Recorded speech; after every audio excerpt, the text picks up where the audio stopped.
All right, all right. What's poppin', Tub Nation? Welcome back to another episode of Tub Takes. Adi's doing a bunch of stuff with his arms.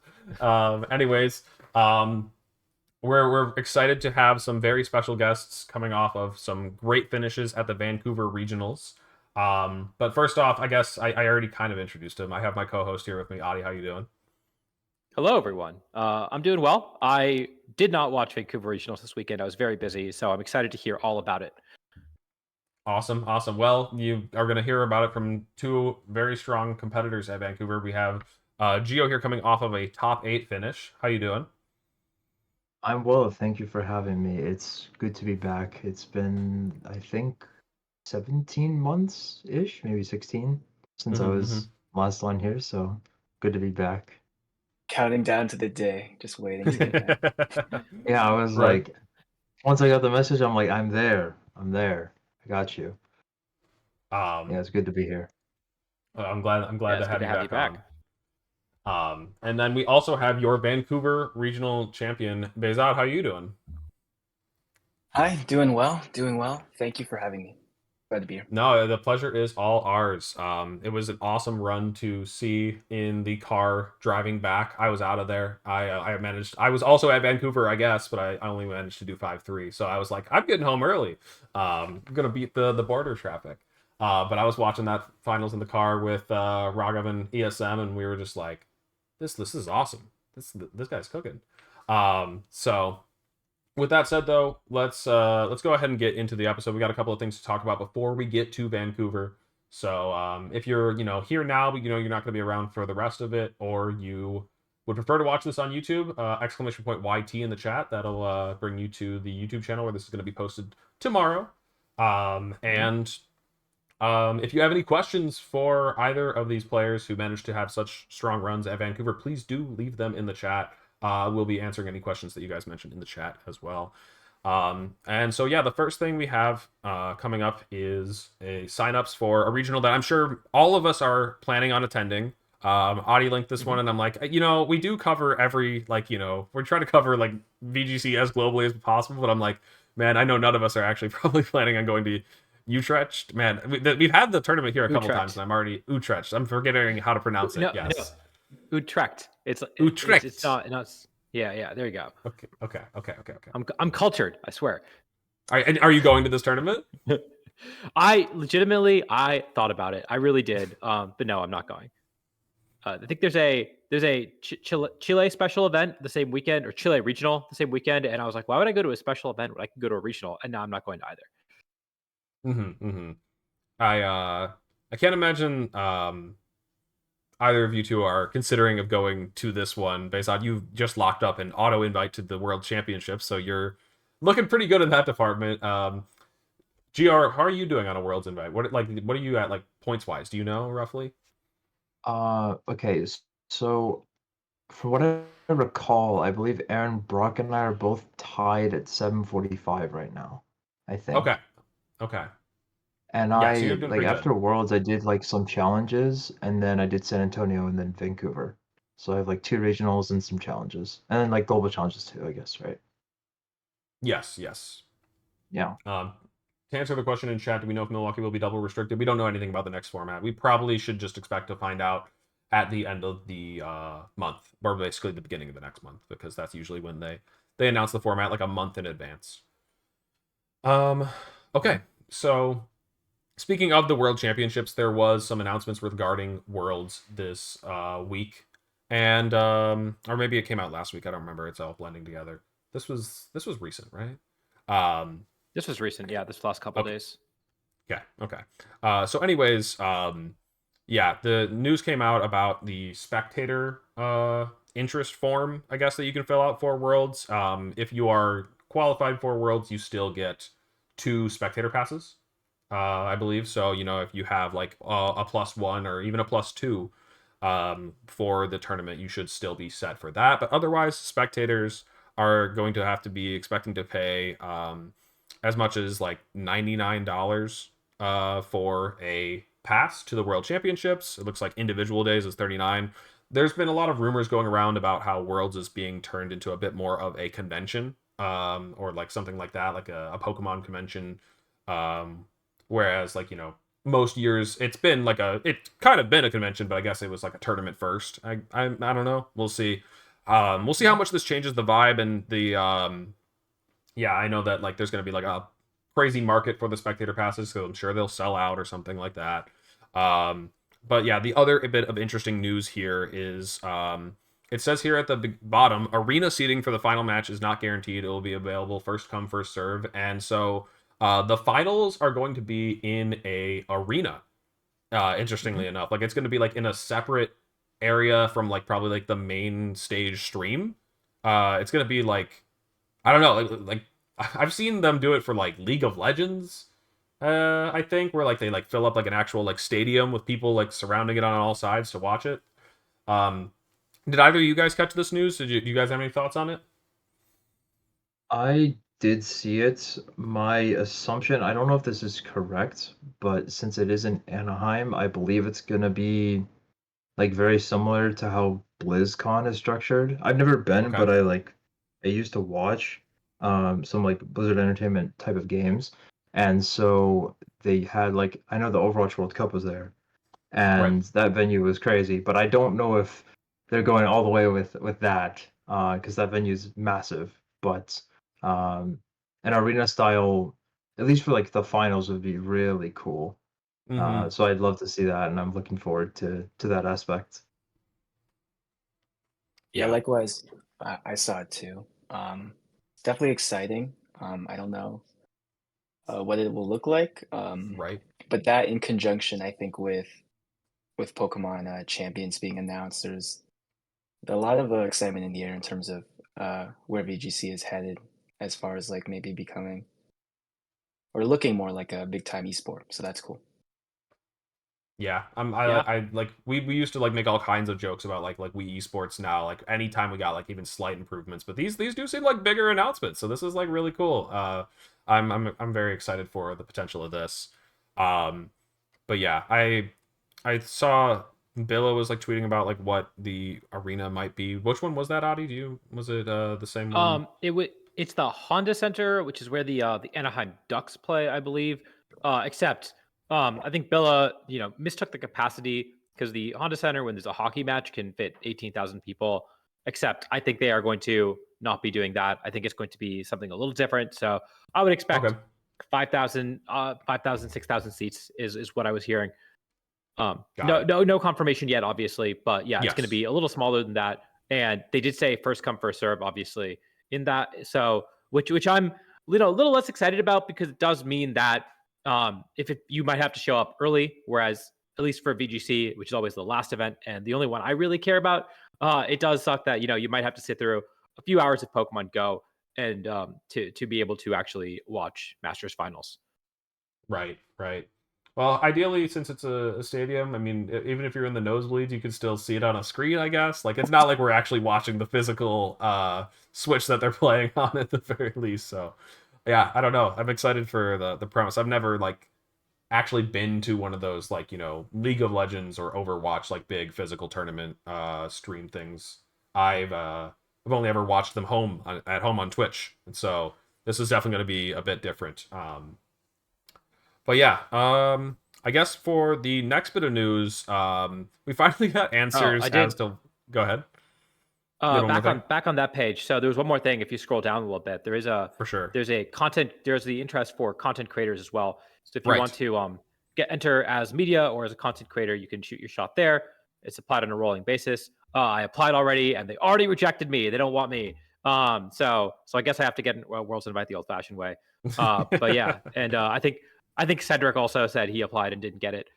So yeah, I think they're looking at bigger content creators. I guess this is obviously a pretty big event, but um, we'll see. We'll see. And hopefully we can still Tub Nation, 2023 World Championships, Tub Nation was an integral part of that stream. So I think that I'd like to think True. that, we deserve a little bit more of a crack at it. But yeah, I don't know. I feel like they should be streaming all the side TV games in some capacity, right? And so maybe if we get knocked out early, if one of us gets knocked out early, we can try to do that thing again where we stream some of these side TV matches over on Tub Nation if people would be interested in that. I was told that I am the reason that Adi got denied the creator pass because of you know, just this image that, you know, like we tweeted it. I was like looking at some of the images I've used to announce tub takes, and I'm like, anyways, that's maybe some other It's ones. true. There's been some good ones, dude. I've looked back through some of the And memes I've used to announce tub takes. Holy. if you Okay. want Tub Nation on if you want Tub Nation on the big stage as a content creator at the World Championships, you got to subscribe right now. It's the only way it's going to That's true. happen. That's Right true. now. That'll definitely turn it around. Okay. So the next bit of news here is we're finally learning what that like play Pokemon like championship point reward program is. You know, we were all dying to know. They announced it at the beginning of the season. I should have grabbed the original announcement, but we talked about it a couple of times on the show before, and yeah, they were saying like, you know, something equivalent or close to like the bar from previous seasons will be used to give out some kind of reward. And it seems to be just some, is it just a card, I think? Just one card Yep. for getting 200 championship points. If you get 200 championship points, you get a card. It's like a champion, what is it called? Does it say? What's the name of it? Celebratory fanfare. Celebratory fanfare. It's like I don't know. I definitely want to hear what you guys have to say about it, but my thought is, you know, it's better than nothing. I'm not going to be ungrateful for, you know, getting something that didn't even need to happen. And the other upside is that the Pokemon TCG is like its own stock market right now. So there's obviously the potential to potentially flip something like this and just sell it because again, if you're not interested in the cards at all like me, you can do something like that. But overall does feel a little lame. And also, yes, thank you for mentioning that, Brave, before I forgot.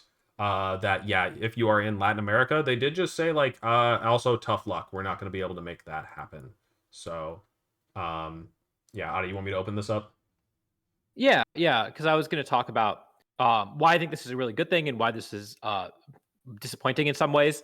I'm hoping this is the start and not the end of this program, and they're going to expand upon it later on.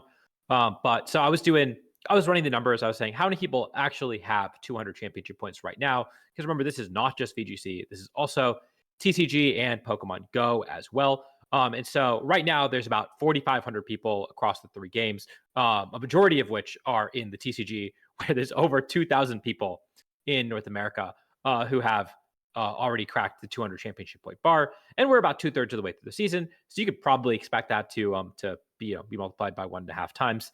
And that also doesn't include juniors and seniors, who also have a much easier time getting to that bar because there's less competition at these local level events. And so, yeah, I said, roughly there's going to be 8,000, maybe more, maybe less of these cards given out, which, if you think about it, is not all that many. It's still a lot. It's obviously these are not going to be worth as much as the Champions Festivals that you get at the World Championships, which there are very few of. But they are going to be a pretty rare collector's items, and so I definitely think that make sure your address is updated and all that stuff on your Pokemon Play Pokemon account, because at the end of the day, I think this is going to be like a couple $100 worth, a card that's worth a couple $100, at least over time, and so that is cool. It is the part that I think I have mixed feelings about is that, so on one hand, the good thing is that this is clearly meant to encourage people to go to locals, maybe go to one regional. 200 championship points is not very difficult to attain just from locals and GCs. Even with pretty average finishes, even if you're getting 20 or 30 points from a GCs and just getting top fours at locals, you are going to get there pretty easily. One regional, and you with 4-4 at one regional, and that makes it tremendously easier. So it's a nice little incentive for people to actually start going to the competitive circuit. It is essentially a participation prize for the competitive circuit because, again, as you can see, over 2,000 TCG masters in North America have already obtained it, and more are going to. So in that sense, almost anyone who wants one can get one. On the other hand, I think this is a good start. I would like to have seen, what I would have liked to have seen is rewards for people who are outside of the top 75, but still try really hard in the circuit, because it's going to really suck for the person who gets 76th. Obviously, people who have auto invites aren't included in that, so it's really going to be like 85th or something like that. But I would have really liked to have seen, extended prizing for people who just barely miss out on a Worlds invite. I've said this in the past for people who barely miss out on a D2 Worlds invite, where they have accumulated, 900, 1000 championship points and get the same as someone who barely got to 400. And I still feel that way about this top 75 system. I think that we should, it'd be really cool if they said, okay, well, top 75 get this, get a Worlds invite, and everyone in the top, 150 get a promo card, which would be worth a lot more because it'd only be, a very limited number of them, roughly 1,000 of them in the entire world that are given out.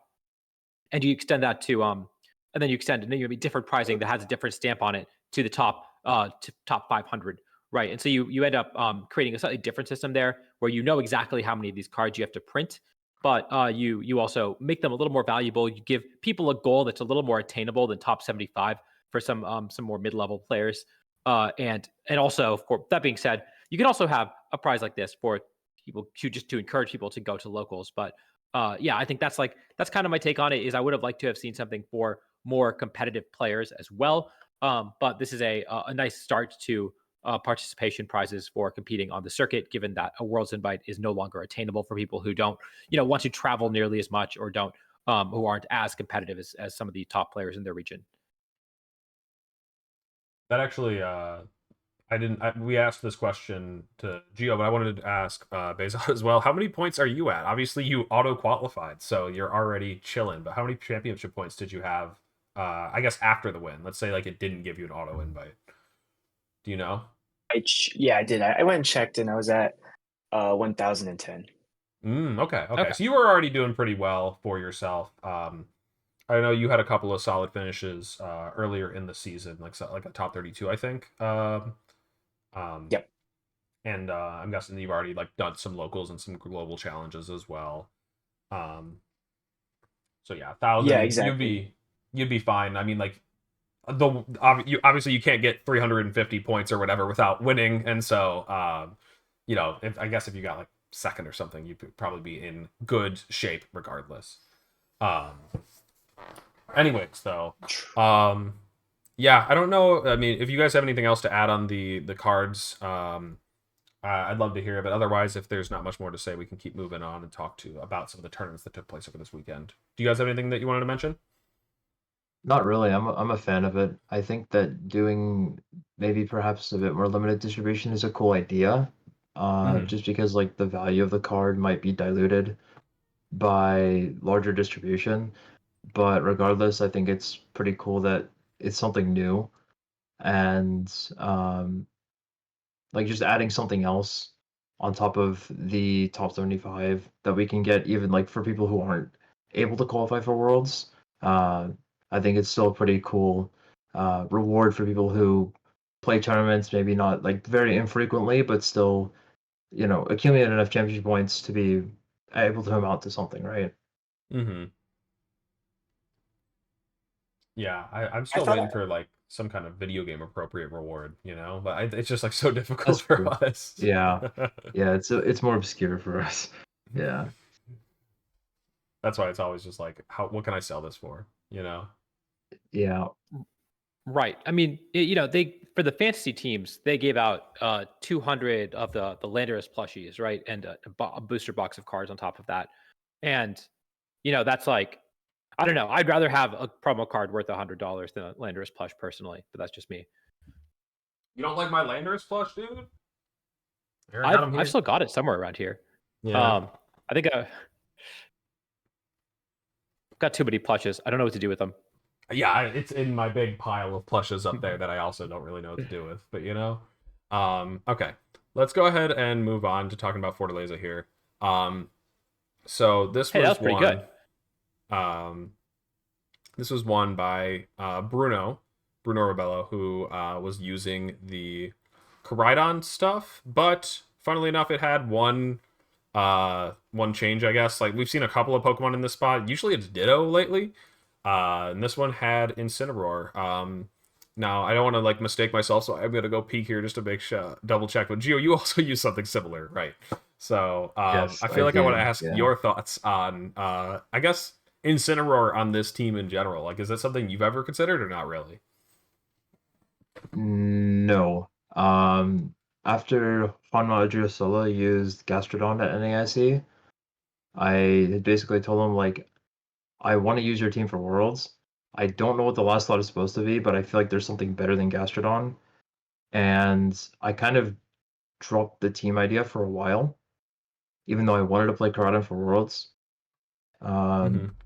But I just like couldn't figure it out. I tested a lot of things in that slot, like Smeargle, Scarflandorus, etc.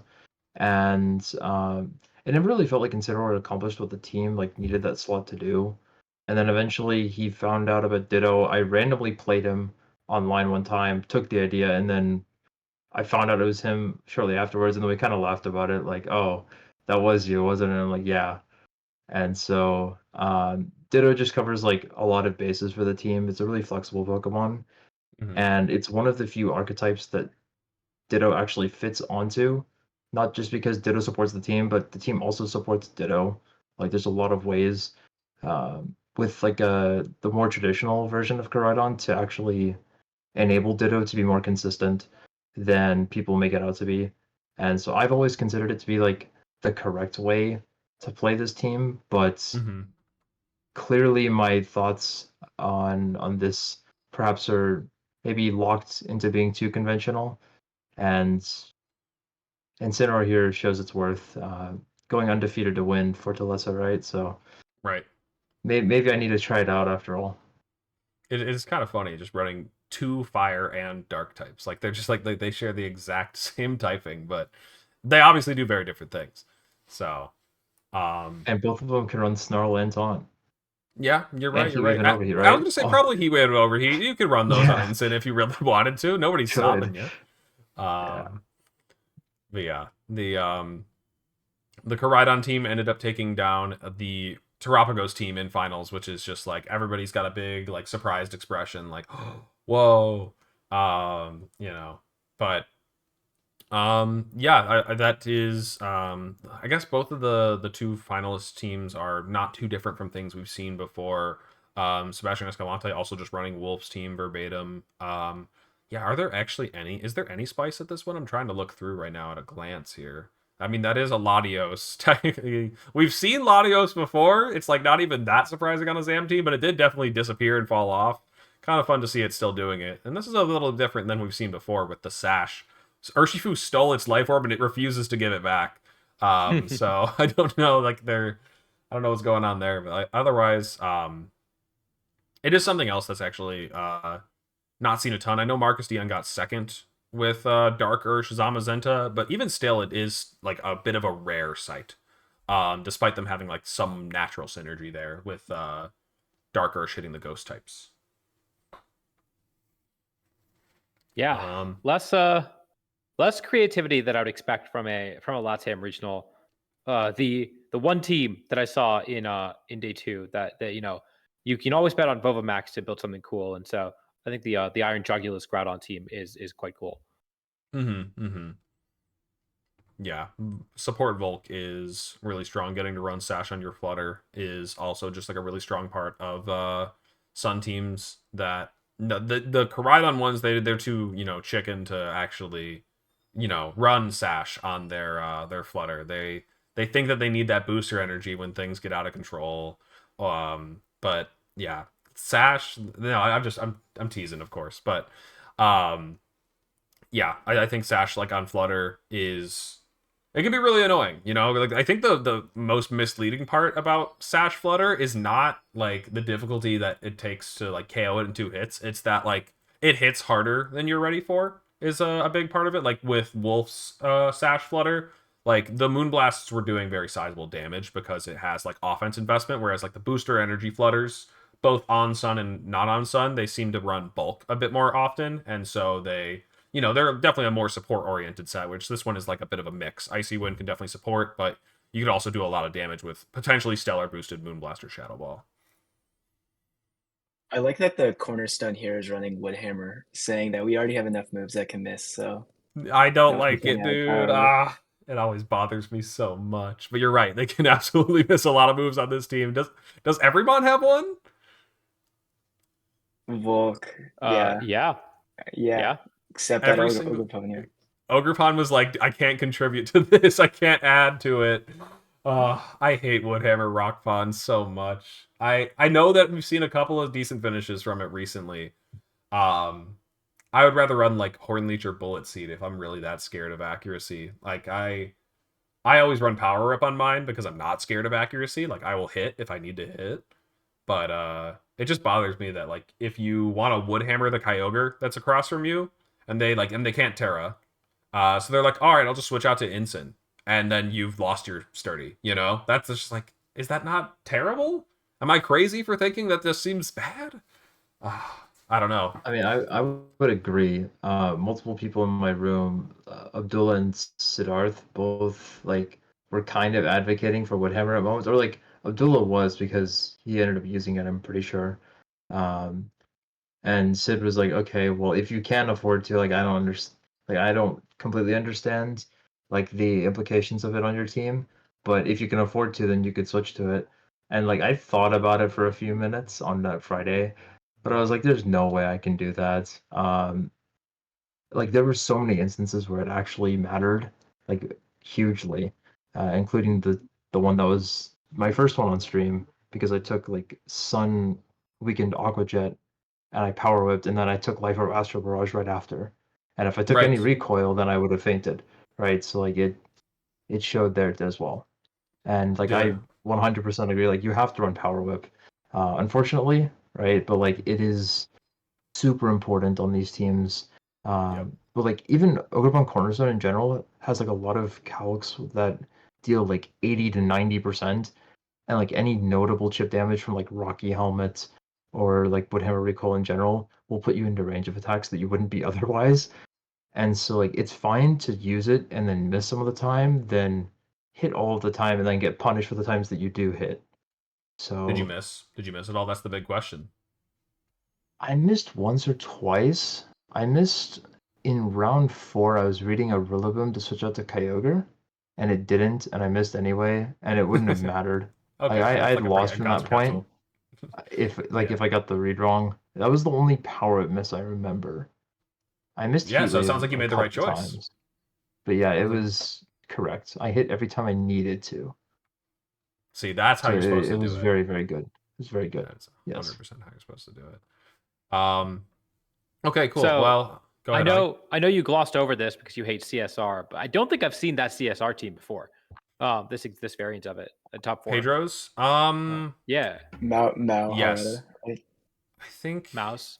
yeah, it looked relatively familiar. I know that a group of people were testing something similar for EUIC, and I don't know if any of them popped off big time, but like I just remember seeing like these Incin these Whimsicott balanced Shadow Rider teams. But it is still it's still like something that's not very like popular. So like I get it. Like it's a cool blend kind of composition. Like it's not playing like a lot of the other Shadow Rider teams definitely. Not like Oh, the we got Pedro in chat saying that it's Mao's team. I think presumably from a UIC. wait, Oh, but Brave, you've just been hanging out here. I didn't know you were Pedro this whole time. Mhm. Well, thank you for hanging out in the chat and congrats on your finish. Uh, um, yeah. I So did go ahead on. Did you have anything else to say about I this do team? Ani? think Go ahead. not so much about this team. I guess we probably didn't talk about it after UIC because it just barely missed out on top cut. But no, I mean, like you said, it's tools that have been around. It's I think it's cool, but I don't have nuanced takes about it because it is still just like 6 good Pokemon. Um, Mm-hmm. I'd have to think about it a little more as someone who's been exploring CSR. But what I will say is that it is really interesting how much EUIC has changed the metagame, right? Like you think that this format has been very comfort focused up until this point. We've seen a lot of repeat teams from Worlds do well, and then all of a sudden you look at this regional Brazil where okay, Bruno's team, we'd seen it at NAIC at Worlds with some slight changes, but the Terapagos teams really only got popular after Francesco did well with them. The Wolf's team, of course, got top 4. Mao's team got top 4. Right, a lot of these teams are even Juan's team is really popularized by Tia Time, who got top 8 with this exact team. Right, so a lot of these teams are relatively new, and it's showing that even though this metagame is a little stale, there has been a decent amount of progression just from this one tournament. I wanted to check Bruno's schedule here, and I didn't realize that Bruno played a mirror round one. And no, I don't mean the exact same 6 Pokemon or anything like that. They did share a restricted, but they also shared a first name. So I thought that's kind of amusing. Imagine just sitting down for. I've definitely told this story before, but I remember back in 2015 U.S. Nationals. They like I don't know. I guess we had enough time back then to do like a, or like the system wasn't set up to do it any other way. But we had like a player meeting where like you would sit down alphabetically, like just like you would sit down, like this, you were told where to go sit, but you were like sitting around everybody else with like your same name. And I knew this, but like a lot of the other Alexes around me did not know this. And so then they were like, Mhm. how you doing? I'm Alex. And I was like, oh yeah, I'm also Alex. And then they're like, we're playing each other. This is crazy. And Alex versus Alex. And then they turn to the guy next to him and they're like, you're also Alex? No way. And I'm like, no, guys, we're not playing each other. This is just like taking attendance at school or something. But anyways, I do think though, it looks like Koraidon, Bruno ended up going undefeated here in this run, and it did seem like it was a good meta call. These are all playing against a lot of Terapagos, a lot of Zamazenta. I feel like these are ones that Koraidon wants to be seeing. So yeah, it feels like it was a good choice. I don't know. What's that sigh, Adi? Do you have So, something? Do you have a disagreement? what do you think? What do you think the most common restricted in day 2 of this tournament was? Is it Pagos? No, Is it Koraidon? no. I don't know. Then Miraidon. It's Miraidon. Yeah, 10 of the 40 people in day 2 were using Miraidon, and he didn't face any of them. He faced. I mean, it's like, oh, he hit the meta call, but like he also like he hit all the Terapagos in top cut basically. That's what it's Right. all about. Faced like Terapagos, Zamazenta, Koraidon, Terapagos is like about as good at running top cut as you can get. Yep. The one he faced a Mirror and a Kyogre and then a bunch of teams he was supposed to beat.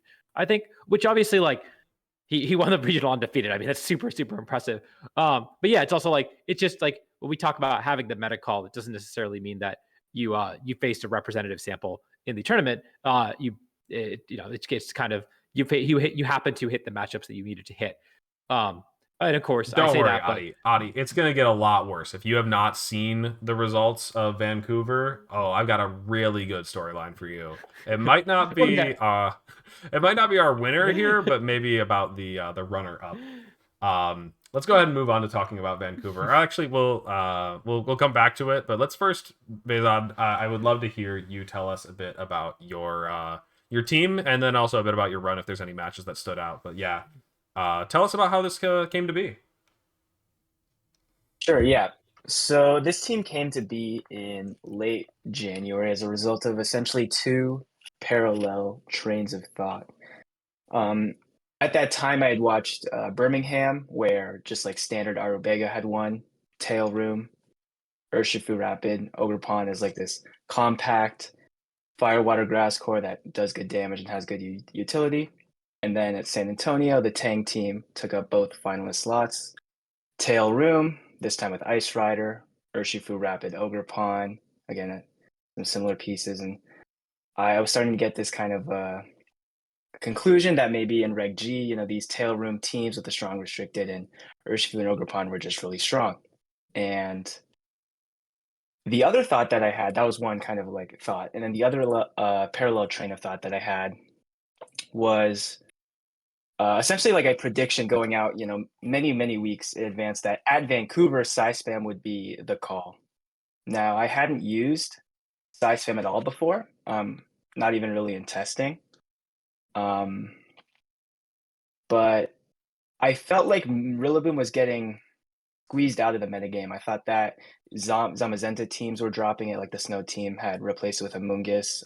Ice Rider teams weren't rocking with Rillaboom. I felt like it was really only finding a place on like balanced teams, double fake out, Calm Mind with like Terapagos, CSR, and Kyogre, and that was about it. And maybe those teams would be really popular at EUIC, but I thought the Vancouver meta, the regional meta would look different. It would be less Rillaboom, less of those types of teams. And I was talking to Brandon Davis, a SoCal player who you probably know, top 8 at Vancouver last year, I believe. Perennial, Spam, hard TR player. And he had at San Antonio run Terra Grass Lunala. I also looked at the results of like Brian Collins, Gavin Michaels, a few other people who were running Tail Room Lunala. So like Brandon was running Heart Trick Room, but they were running Tail Room. They were all running Terra Grass Lunala, and they seemed to all really struggle against like the Snow Zamazenta team with like Chiyu, Flutter, Chien Pao, and I felt like the Terra Grass Lunala was not good. You kind of get pressured by Chien Pao and Chiyu in and out of Terra with that Terra Grass. You get dealt super effective damage either way.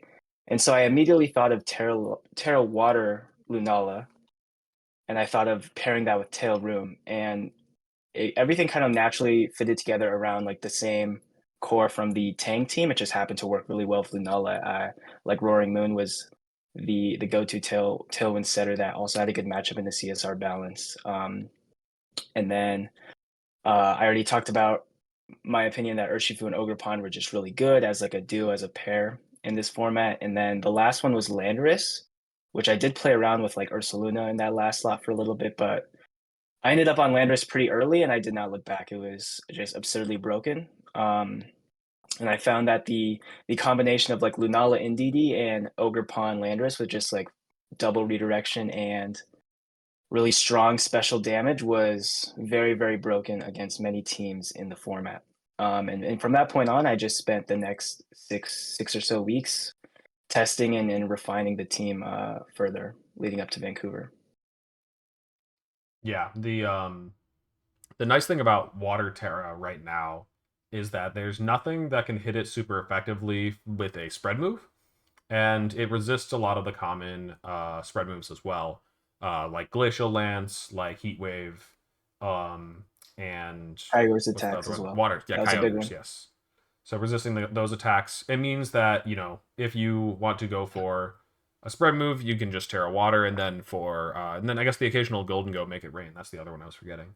But anyways, whereas like then the two weaknesses of water are just electric and grass, and if you stick a hearth flame next to it, it tanks those very well. So not only can you redirect those attacks with Indeedee, you can redirect them with hearth flame, and it's just such an annoying combination. We saw that on the Tang team with their Terra Water Landorus, but Lunala can do that too with the Terra Water. So yeah, Exactly. Yeah. it was kind of funny. I was laddering at some point to practice for Vancouver, and somebody had played against you on the ladder and shared the team with me. And me and Raghav looked at this team and we were like, "This team is dope. Why aren't we just running this?" And so we tried it out for a little bit, and it was like it was solid actually. Like honestly, there was no real like disappointing aspect to it. The only reason we didn't commit to it is because we were like, I don't know, we already kind of know what we want to do. We already have our teams figured out.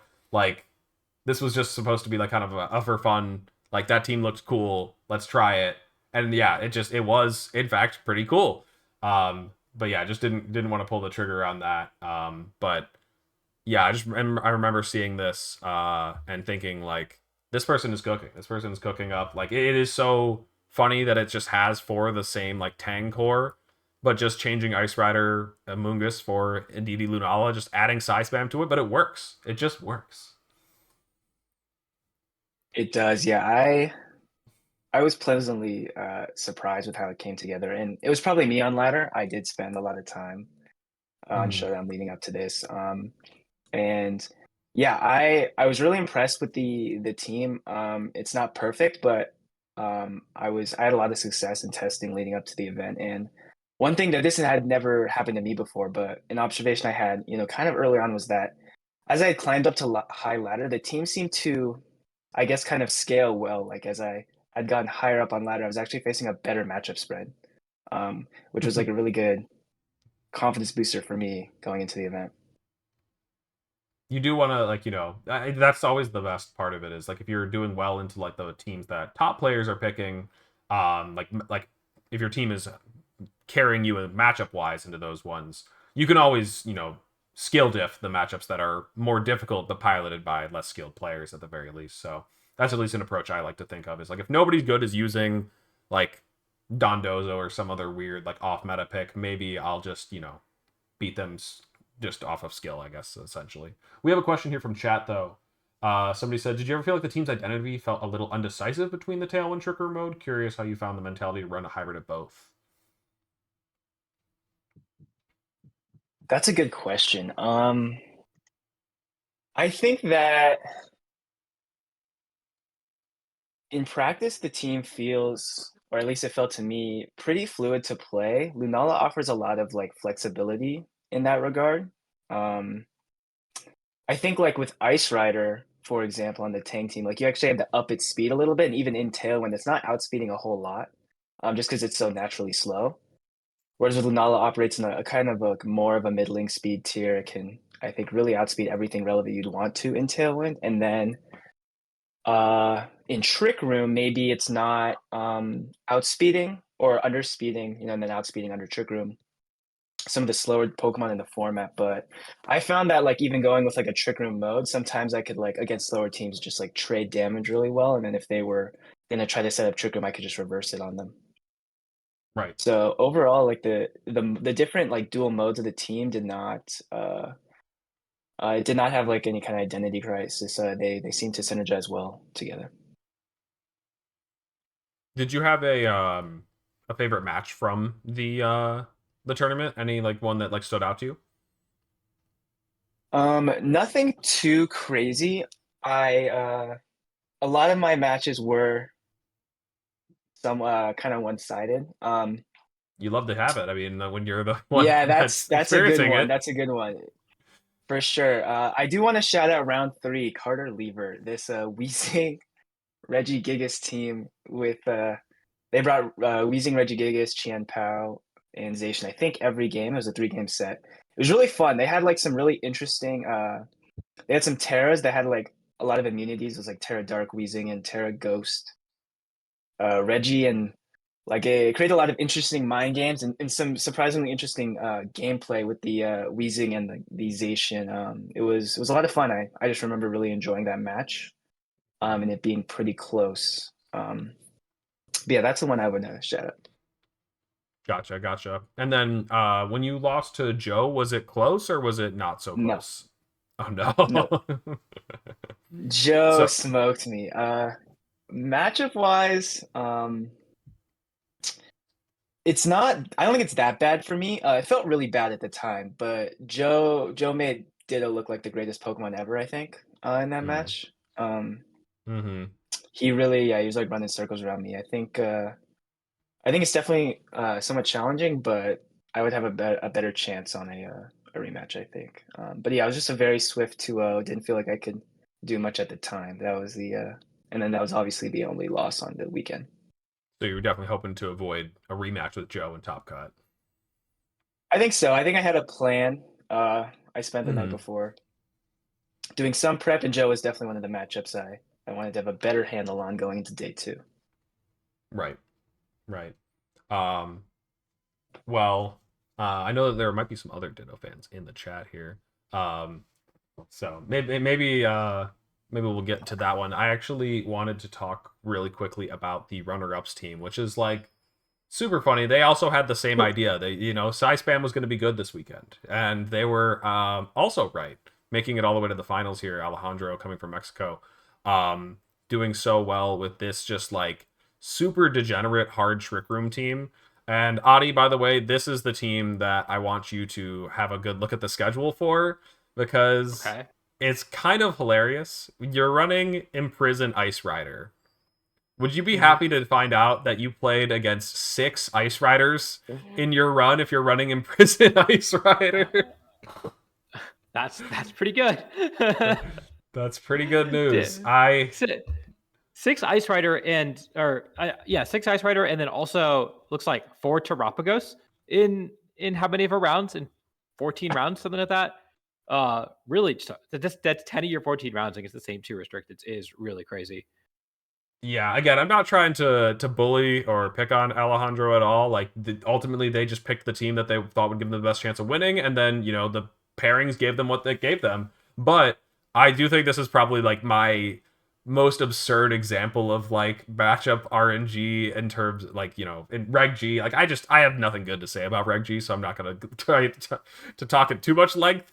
But like, I just it's that classic like meme like, God, I've seen what you've done for other people, and I want that for me. Like just that one, like like just God, like I would love to have a run like that with my Imprison Ice Rider. Like I'm always telling people, Imprison Ice Rider is so bad. I think it's just like not worth running. Like you can just beat other teams with Trick Room by like reversing Trick Room at the right time or not setting up Trick Room and whatever. But I gotta say, if you know you're gonna play against 6 Ice Rider, maybe you should run Imprison Ice Rider.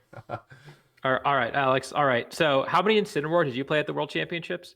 I know, dude. I know. I played only one, and like the plan was to dodge as many Incineroars as possible. I only played one, and I lost that one.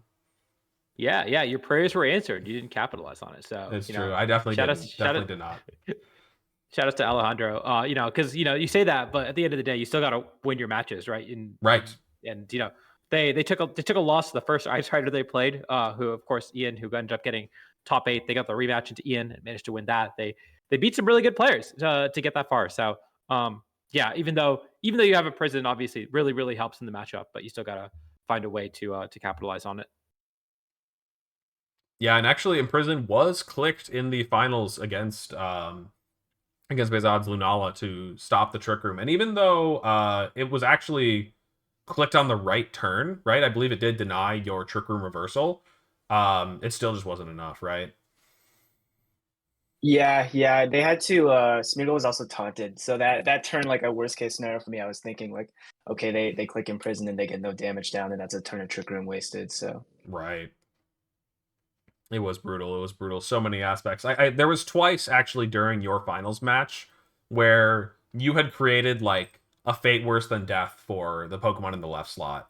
It was the once when you had the Smeargle down to like 1 HP and taunted, and it's just like I would rather be a free switch than on the board here. And you also had that Torkoal locked into Eruption at like 2 HP, and it was like also just a fate worse than death. Like, what would you rather have? Like, a KO on the Torkoal or a Torkoal locked into Eruption at 2 HP? I'd take the Torkoal locked into Eruption at 2 HP every day of the week. Yeah, it was a very fun finals to watch. Okay, so yeah, Alejandro though, I don't know much to say about it besides like this is somewhat reminiscent of the team we saw get top 8 at Worlds, because that also featured Imprison Ice Rider and like Psychic Seed on, was it Gallade then, I think, too? Or was it an Armor Rouge? I'm trying to remember. Diego used some weird stuff. But anyways, this one's definitely a bit more of an offensive take on it, and still it wasn't like, it's like surprising but not surprising. Like you don't see a lot of these teams do well, but you always see teams like this. Like, we've seen these four, like, Gallade, Hatterene, Torkoal, and Didi on teams since Regulation A and B or whatever. So nothing too different there. I will say, for all of us NA players still fighting for our Worlds invite, this was the objectively optimal result to this regional, where a North American player won and a player from outside the region got all the way to finals and lost, stealing as many championship points as possible without stealing a Worlds invite. Definitely a big fan of this result. Definitely was rooting for this. There was one other notable invader at this tournament, right? Taran came from the UK. And managed to get top 32. 7-0 to 7-3. Yeah, I mean, stealing points from US, and I had to like double check when I saw Taran at the tournament, because I was like, did you not just get like top 4 at a UIC and like an auto qualification for Worlds? Like, do you need the points? Is this actually going to be worth it for you? I don't know. I never bothered to ask, but it was just quite an amusing thought. I was like, I guess maybe just capitalizing on like Reg G while you're hot. Yeah. Mm-hmm. Anyways, though, I remember a couple of years ago, Taran went and won a regional out in Australia as well, right? So he's been, I think he likes to go to events outside of his regions. But I'm glad that we, managed to defend home turf a little bit. We couldn't let the Europeans upstage us. No, that would have been a bad look. Bad look for sure. So yeah, looking at some of the other teams in Top Cut here, Chase's team is like not the craziest Miraidon team we've seen out there. Not a lot of teams using Guts Bear anymore, an Assault Vest Ensign in place of an Iron Hands. But other than that, like a lot of the usual suspects here.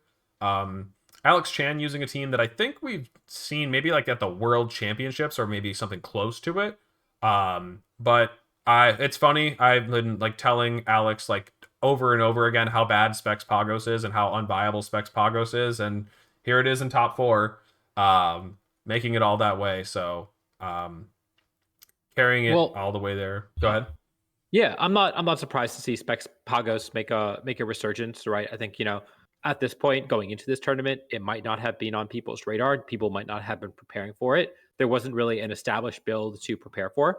And that's in pretty sharp contrast to the Combine Pagos that we've seen a whole lot of, and I think that everyone is prepared for. And so if you built your team in a way where your Pagos matchup is based on the idea that they're always going to be Combined, then Specs is probably going to catch you off guard and do some really strong things. So I think, my philosophy going into a tournament is usually I want to use the best team that no one is running, that no one is expecting. And I think Specs Pagos for this tournament might have been the play. Of course, Lunala might have also been the play there too. But Specs Pagos would have been the one that I think I would have ID'd on a little more easily. Right. It does seem like many successful teams in Reg G, at least for the last couple majors, are doing something a little bit different, a little bit novel at like the top of the standings at the end of tournaments. So like they're still obviously very strong, but just like maybe slipping under people's radar a little bit more. Except that Birmingham, dude. Europe loves to do it boring. It was so bad at Birmingham when it was like Worlds was the last tournament in this format and the Worlds winning team wins again. It was like, okay, maybe Reg G's cooked. But ever since then, people have been cooking. Yeah, so James's team, probably nothing to note there. Ian's team here, also like Ensign Amoongus, Cali Ice. Like, I'm a Cali Ice fan and it's putting me to sleep. Adi's yawning. So, not a lot to say about that one. Zach running something similar to the team we were looking at earlier, like close to the one that Mao Harada was using. And and then we got Gio. Gio, we talked about your team a little bit earlier, but is there and I'm sorry to say, but your team is boring to death because like it's just a team that's been out. That's fair. It's been around. So I don't have a ton to ask you about your team, but is there any anything noteworthy about your run? Anything that stood out in your matches? Yes. 8 of my 13 matches either had Pelipper, Kyogre plus Landorus, or Rain Dance Tornadus. And I felt like maybe 3 of these were neutral or positive for me out of my entire run. I was not having a fun time. I felt like I was on the back foot. Like even the one with Wheezing was Ability Shield Pelipper. Wait, what do you? And I played multiple Ice Rider as well. It was not a fun time, at all. The one Koraidon matchup I had was that seems like the worst unfavorable one for me too. Yeah, this was miserable. I had to do a getting lot handed of a sheet. I had to deadlift that to get through. I eventually copied like the Porygon 2 in game 2 with my Ditto to like stall out Trick Room, and then like win the end game with like Koraidon Ogrepon. And then game 3 I had to make like a hard read and double the hands as the Weezing protected with like Power Whip plus Blitz, and if I missed I just instant lost. So you don't even copy like, Porygon's Eviolite. Like you're just a regular Porygon too. Yeah. The thing is, like, I get Poison Gas turn 1, and I just kind of get chipped down because there's just so much bulk on the team to break through, and I don't get abilities, and like the entire team kind of relies on abilities. So I was looking at that too. Yeah. Yeah. Okay. So I'm here. This is actually really interesting because I do want to know why it's interesting. Hold on. This is actually really interesting because game 1, I had the Miraidon take Spiky Shield chip damage, and then Terra Moonblast missed the KO from 87.5%. And so, out of curiosity, did they take Spiky Shield's chip damage because of Electro Drift or U-turn? U-turn. Oh, I didn't even see U-turn. It was U-turn. And then in game 2, I went for follow me, and I got hit with entrainment plus Draco Meteor, and got O-code because my sturdy was gone. Wait, But but it they was could fine. just But it was super fine. fang you to like get rid of like. That it's is just... that is true. That is true. But it was style. Yes, you're right. Absolutely. What is entrainment for? What do you guys have any like guesses for me? Because I got nothing. I think it's just to strip good abilities away. It's for They're ride on. so It's your ride on matchup. Oh, that's true. It does get rid of lightning rod. Mm-hmm.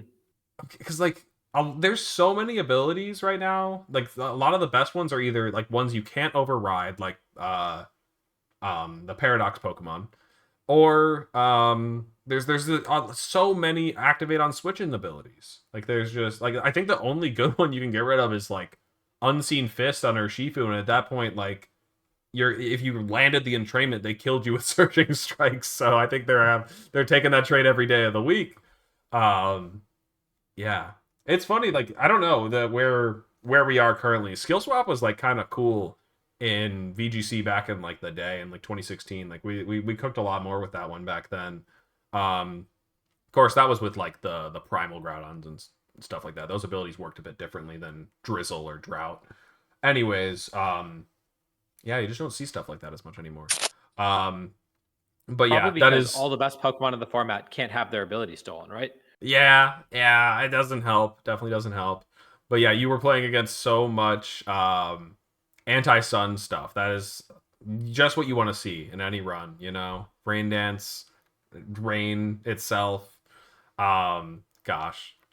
I no, it is so funny to like hear that your runs seem like so parallel. I know that you like didn't go quite as deep, but like it sounds like you were just like fighting uphill all day, whereas like Behzad, it sounded like you had just like the matchup call. You said I think you were like, how many did you 2-0 in a row towards the end? Was it like I didn't drop a game in day 2, so in day 2? That's what I thought, 2-0, right? 2-0, Like, yeah.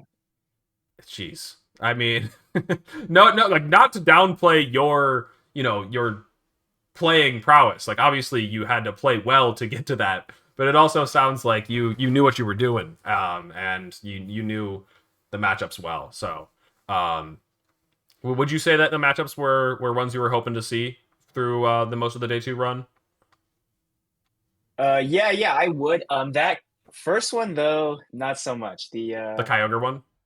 Yeah, that one I was not hoping to see at all, but I did manage to pull it out. Game 1, Ogerpon came in clutch with a very important IV Cultural crit, and then I was able to win Game 2.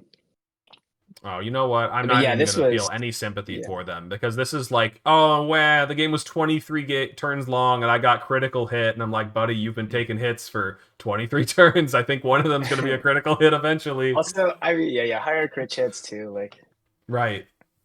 yeah. So, yeah, no, that one feels super deserved for these types of teams. I got nothing against these types of teams except for the fact that somebody at my local runs them and then it makes the rounds go on longer. But, yeah. Other than that, well, I think the interesting part about this team, at least to me, is that I always thought the cool synergy with Wocha and Kyogre is you can Pollen Puff and then Water Spout, and they're not even using that. They're just using right. a slow methodical team that doesn't get to do that. Pollen Puff. Oh, but it doesn't have spout. I see what you're saying. Yeah. You have to rely on Origin Pulse, but I mean, if you're clicking it 10 times, I guess it doesn't matter. Right. Jimmy's got. I like the Shiliang. Obviously that's a little outdated, but I like their take on it a little more. That team was cool. Shiliang can absolutely cook.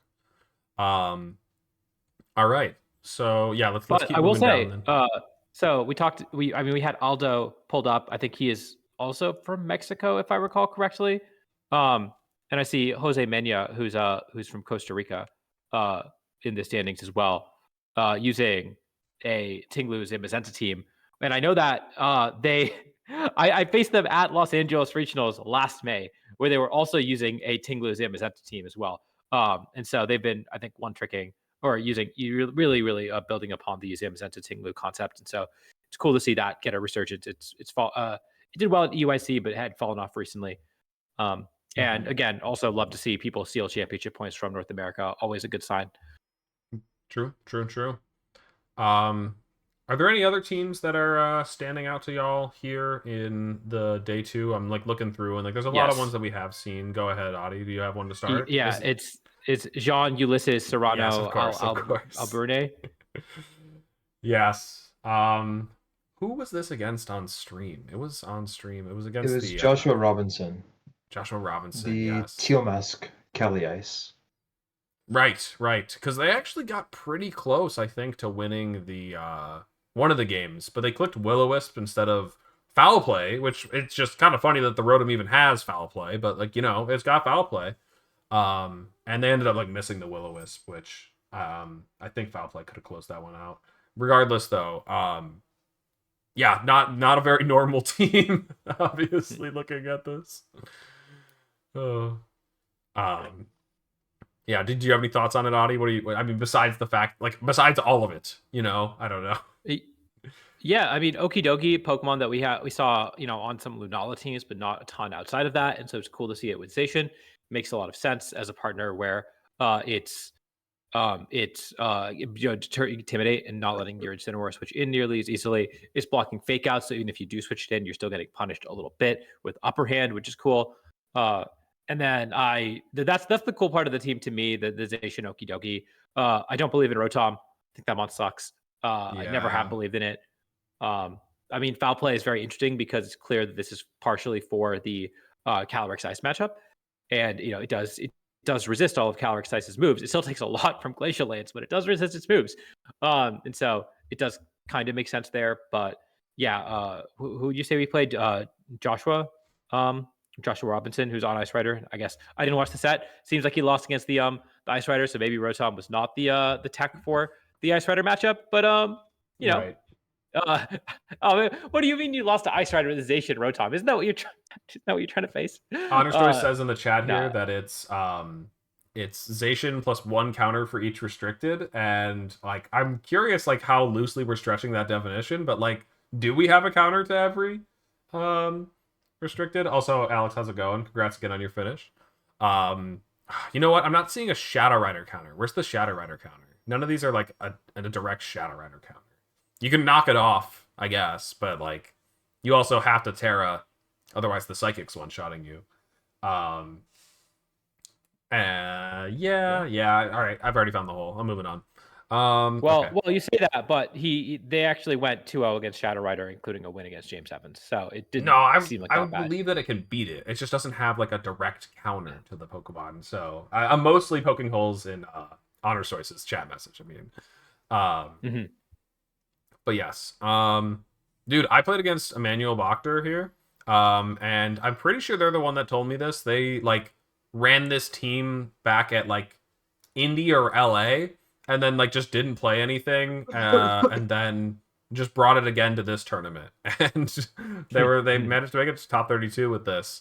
I did barely manage to win, but it was like sweaty as hell. Annihilate was making me work, which is so funny considering I've used Scarf, Gambit, and Annihilate in the past on a team similar to this, and yeah, I was just not ready for it. But also the fact that the meta like just didn't change enough for their team not to still do well enough is just funny. I enjoyed that aspect of it. Let's see, anything else? You want to pull up the Rhyperior that lost the win in? Rhyperior? Oh boy. It's Scott. I do not know how to pronounce the last name. Sordas, maybe? Scott. Oh, I definitely missed it. Oh, it's right there. It's on screen right now. Yeah. Okay. Oh, this one. With the Basculesian. My God. Yeah. I see no flaws. This team knocked out my boy John. So yes, it did. A high horsepower crit got our boy Alex. That's tough. I know. I was watching the standings, or not standings. I opened up Poke Data, and I was like, "What is he up against?" Like, I have no advice for what you're supposed to do when you sit down across from this. So EQ on a Rilla team. That's true. I mean, you're only bringing Rhyperior in the Miraidon matchup, and you don't bring Rilla in the Miraidon matchup ever. So, makes sense to me. Okay. I feel like Rhydon's better though with Eviolite. No, I feel like it this should is a be take. better. I'm interested in this take. I think I'm gonna have to agree with you. I feel like Clear Amulet does seem kind of mad. I want it to have staying power as opposed to extra strength, I guess, that Rhyperior brings. So I buy the It's like theory. 10 extra attack, and I think that's relatively like inconsequential. Right. So I think Rhydon's just better. But yeah. Well, no, but the Rhyperior gets to run Clear Amulet. You don't get intimidated. Right. I mean, you I would know, pick it's yourself also a up big with shrug. Loudstone Origin Pulse. It's a big shrug. I agree. No, I'm. It's sort of like, do you expect Miraidon teams to have Incineroar on them? I guess some of, like, I guess Dill's they team are starting to a little bit, yeah. And so in that case, maybe it makes sense. But otherwise, it's like, are you bringing this to other matchups? And maybe you are. But I like when you're running a Kyogre Basket Legion team, maybe you have to, right? Like maybe you have to bring it into a lot more Raging Bolts whenever you see them. And that's why it's that over Rhydon, because Raging Bolt Incineroar is quite common. I know that I really like have a type of team that I play in Reg G, which is mostly Cali Ice teams. I still just don't think I've ever come to the point where I'm like looking at my team. I'm like, yeah, let's figure out the Miraidon matchup. Oh, it has to be one of these stupid rock types from, I guess not Gen 1, right? Superior's not Gen 1, but I've never once thought that like Lightning Rod would be the solution to all my problems. It's usually got to be something a little more thought out than that, but it keeps doing just well enough. I was building Lugia earlier, and I'm telling you, Rhydon solves that mod. It solves all the problems. Adi, I'm gonna leak one of your strats that you sent to me because you were showing me a Lugia that had like liquidation. You had liquidation on a Lugia in a moveset that you seriously posted. I know, maybe not that seriously, but you had like Terra Water liquidation Lugia. Yeah, it has curse. It has curse. It's listen. That it's doesn't justify it. You don't need combine. You need physical defense stat. That's all I'm saying. That doesn't justify it. It beats Ice Rider. I was like, man, I really got to stream with that team. It seems like it's a lot of fun. I wonder how many games I have to play before I win a game. And then I saw Moxie Boosted also made a video that had a physical Lugia in it. So now I guess the moment's gone. The other team that is really cool was Mr. Legacy VGC. I believe this is Legacy, is Alejandro Jimenez, with a different Lunala team, a very different take on Lunala, with Calm Mind, Dazzling Gleam, Terra Fairy, and using Gudra, Hisui and Gudra. That's my girl. Using and to get to 7-3 and 1 win short of Top Cut. I know they lost the first round of G2, but 1 win short. So that's also pretty cool. Yeah, I'm sorry, like Legacy, but this does look like a 3-5 team. Like, this does not look real. This does not look like a team that, like, if I queued into this on the ladder, I would be surprised to see it above 1300 because this looks crazy weird and not in a good way. He posted his paste on Twitter, so if you do want to use this team, it's out there. Okay. Yeah. Wait, do you mean it's a day one Lunala team like people were building this on day one, or it gets stuck in day one? Because honestly, I feel like it can't be. I don't think we were doing this on day one, were we? Maybe. I think Dazzling Gleam is kind of funny on it though. I don't think it does like enough damage quickly enough, but it is nice to give it a consistent spread move. We've seen how well Dazzling Gleam does for Miraidon, and so with a couple of Calm Mind boosts, I mean, Lunala can probably make that pretty threatening. You also have the option, of course, to side drum beating your Gudra to give it a +1 attack, to make those heavy slams go from doing 30% to, let me do my math a little bit, I think like about 45. So yeah, that's pretty sweet. Actually, 30 might be overdoing it. I don't know. You've probably already been intimidated 6 times, so we're really just going from -5 to -4. Okay. You also have that life do Shadow Shield synergy. That is cool. That is cool. That's true. That's goofy. Yeah, and there's actually no like trick room on the team. No speed control whatsoever besides the scarf and the drum beating. Yeah, do I think will drum beating's say cool. I prefer my Calm Mind restricted to have a spread ghost move and a single target fairy move instead of a spread fairy move and a single target ghost move. But that's just me, to each their own. That's true. Oh man. Yeah, just because we're running a little fast today, I guess I can mention what I brought to the tournament, which is just the same thing as Jonathan Kempegard here. It's nothing brand new. I managed to only go 5-3. And it was not the team's fault by any way. I just didn't play to the best of my ability, I feel. Regardless, though, this team is really fun, really solid, and I really do like it. It was built by William Brown originally at San Antonio.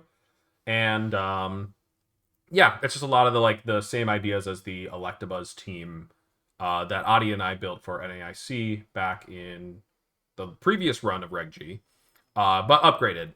So it is just doing a lot of those things better, and actually, funnily enough, has a lot of things in common with Behzad's team that ended up winning the tournament, both featuring Indeedee and Hearthflame. I just really liked that duo. With the Psychic Seed on the Indeedee. I know that you had a Helmet, right? But Yeah. I like Psychic Seed plus Fizdef Hearthflame like the Tangs were using because you basically just get to play the game like it's like Smogon Singles OU or something. Like you have like your physically defensive wall that you bring against the physical offensive restricteds like Koraidon and Zacian and Zamazenta and Ice Rider. And then you have your special defensive wall that you bring against these special attacking restrictors like Shadow Rider, Miraidon, and Kyogre. And then Smeargle's like the flex third follow me that can take physical or special attacks. And obviously do all kinds of awesome Smeargle things. And then you've got like priority denial and terrain control with Indeedee, which I do like. Because comparing it to the Electabuzz team, it has 3 of the same Pokemon here on the right, and here are the 3 new ones. Adi fought me a lot to try to make Electabuzz a water pond, and I kept telling him he was stupid and dumb and bad every time. And it's because he didn't suggest that it was a fire pond, because a fire pond, that actually fixes it all. So, yeah, my bad for not realizing that one. But yeah, fire pond, basically like the replacement for Electabuzz, redirects Spore and Wisps that are targeted at your Ice Rider, which means that your Ice Rider doesn't have to run Terra Fire anymore. Terra Water, as I already mentioned, the best Terra for pairing with redirection, basically. Like there's just nothing you could do about it. There's nobody's running Discharge or Petal Blizzard, I think is the only grass one. Parabolic Charge, true. That's another good shout. Razor Leaf would also get it. Yeah. Anyways, there's just no spread moves that can hit a Terra Water Pokemon. And then also on top of that, Blood Moon actually, this is one thing that like Lando, like Blood Moon has over Lando, is that Terra Poison Blood Moon kind of gets the rest of the spread moves. Mainly Dazzling Gleam from Miraidon if you Terra Poison, or Astral Barrage from Shadow Rider if you don't Terra. And also Parabolic Charge and Discharge, you do get to be immune to those ones, I guess. So if you do end up encountering those, you're kind of just like ready for everything. What's Terra Poison for on the Blood Moon? It's mostly not for what I just mentioned in the Dazzling Gleam. It definitely helps, but it's mostly for the fighting type moves that Zamazenta and Iron Hands are throwing at it. Because it can be really good at beating those Pokemon if it doesn't have to worry about getting one shot first.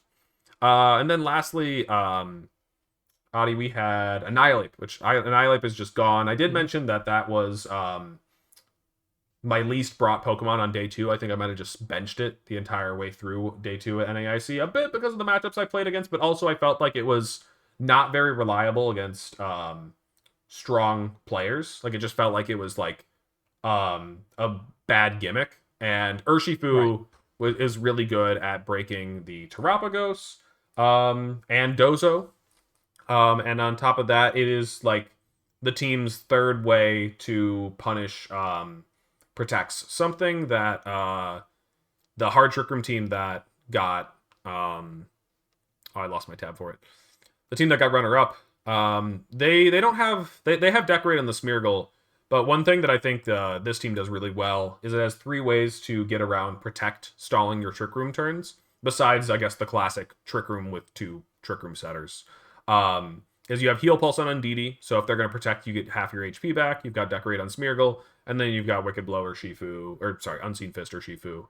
All ways to deal with protect stalling your trick room turns. So solid team. I just don't think I did it the justice it deserved. Somebody asked in the chat if we could talk about ESM's team. I didn't.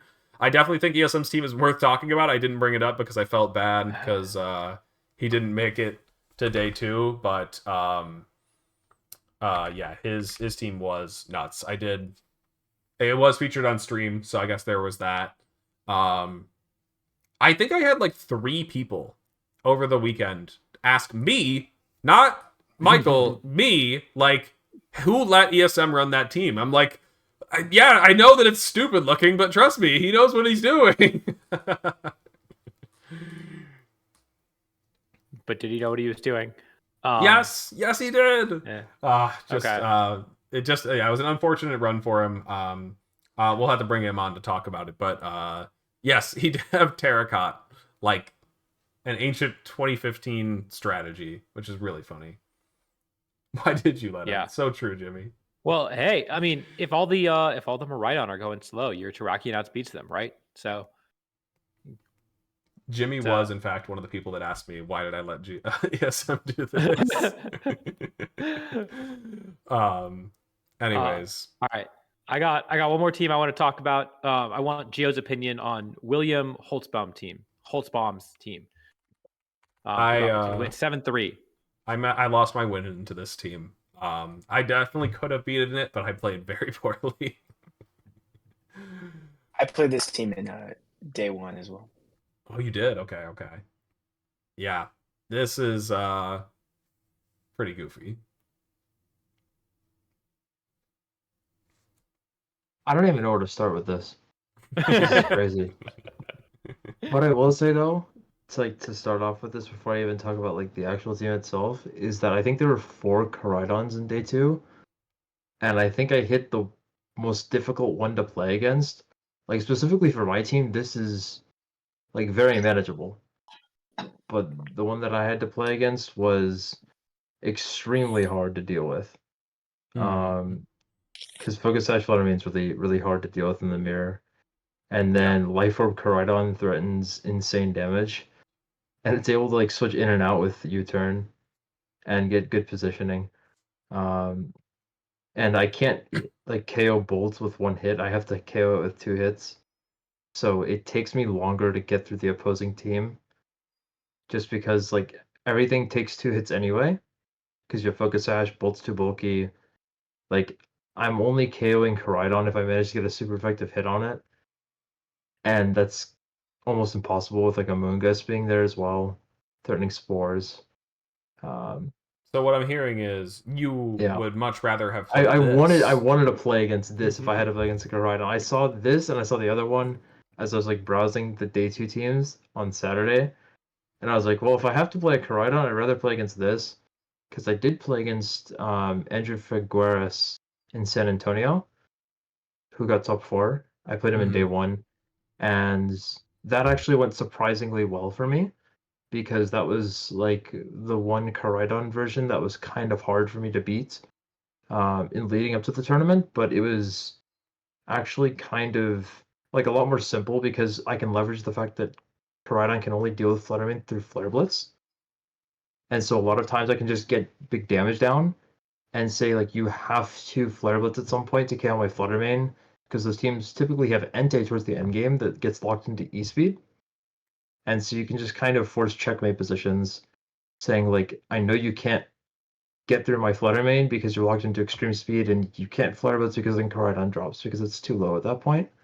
And that's what I ended up doing against Andrew in the game 2 there. But this team is crazy. I do actually kind of think that it's pretty cool in the fact that it could fit Volcarona on there to like really stabilize the Zamazenta matchup. not that mine is bad per se, but it can be scary if they start going for like hard reads and nailing them. You can lose momentum. The Fluttermane foregoing Moonblast is intriguing to me. Oh, I And didn't even running notice Life Orb that. Oh, it's Taunt is dazzled, I guess. like Life Orb Taunt is interesting as well. Mm-hmm. I feel like you'd rather just like throw the Life Orb on Walking Wake and put Sash on Fluttermane, but I'm sure there's a reason for Life Orb being there that I don't. I mean, maybe it's just to pick up the KO on Mystic Urshifu because Booster probably doesn't do that. I remember seeing Terran's Urshifu because he was talking about this with me because I roomed with him Friday through Sunday, and like his stream match, he actually took Terra Dazzling Gleam on the Urshifu. I think it was like it might have been a roll. I don't know, but that might be part of why there's a life orb there.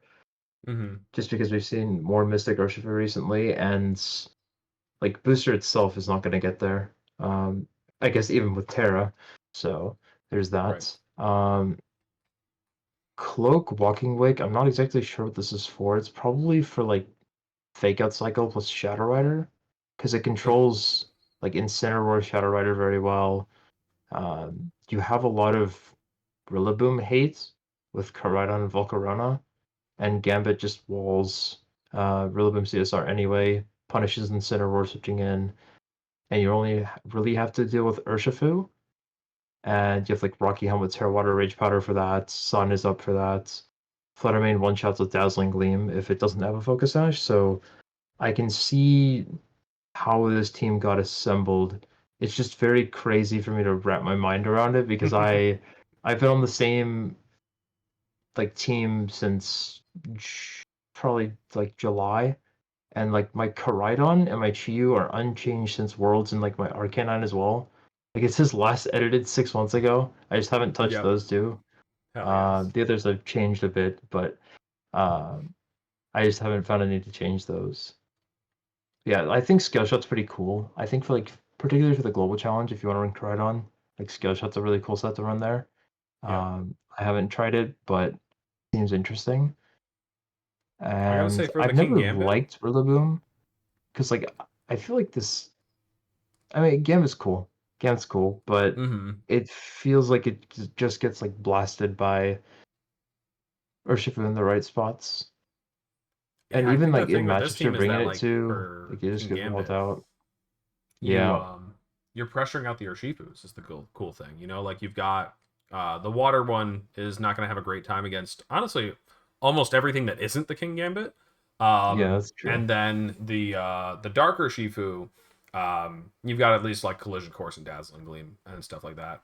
But yeah, no icy wind in the flutter, definitely a surprising thing to see. And King Gambit just in general in 2025 is just surprising to see. So yeah, that team is um definitely doing things very differently than other Koraidon teams. For better or for worse, that's you be the judge, I guess. I'm sure It there's was also a annoying for reason for me. Terra Dark there. Like I'm sure there's some calcs that it hits that I'm not fully aware of, but I feel like Terra Fairy is very reasonable on something like this because a lot of teams that have uh, sun modes, like ever since Reg B or C, whenever we saw people using Torkoal and whatnot, we saw like Abdullah's Vancouver 23 team having like Terra Fairy Fluttermane and the Torkoal like fairy types operate very very well in Sun because there's also great Tusk at the time. This team doesn't have ground coverage, but like Fairy and ground coverage is absolutely insane. And even Yep. defensively, like Fairy, particularly since Reg D onwards, has had really solid defensive properties into both Urshifu forms because Fairy itself covers the dark form, and Fairy plus Sun being up covers the water form very well. Yep. Um, so that would make a bit more sense to me, but I'm sure Dark has a very good reason for being here. I just don't know what it is. Mm-hmm. Right. Yeah, and this King Gambit's not even like Swords Dance or anything. It's just 3 attacks. Just here hanging out to, I guess, scare off the Incineroars. So is the Cloak Probably Wake. really good for like Clefairy CSR, you know? Like that's pretty good there. Yeah, that is absolutely true. James Beck would not want to be pairing against this, or I guess Audie in the past when he was running that stuff. Uh,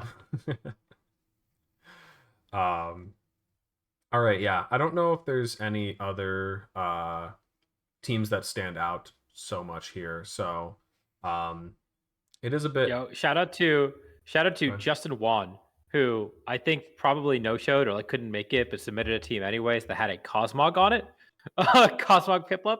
I would Uh, have sat next to him in round 1. Apparently, he like had his flight canceled. Yeah. According to someone else who was a friend that sat close by, because I would have sat right next to him in round 1. And I don't know if this is the Justin that I played in San Antonio, but I did play a Justin in San Antonio that was using Arabega Maridon. Oh my god. So maybe it was the same one, and that would have been pretty funny to be like, oh, I'm sitting next to him, and he's using like a Cosmog too.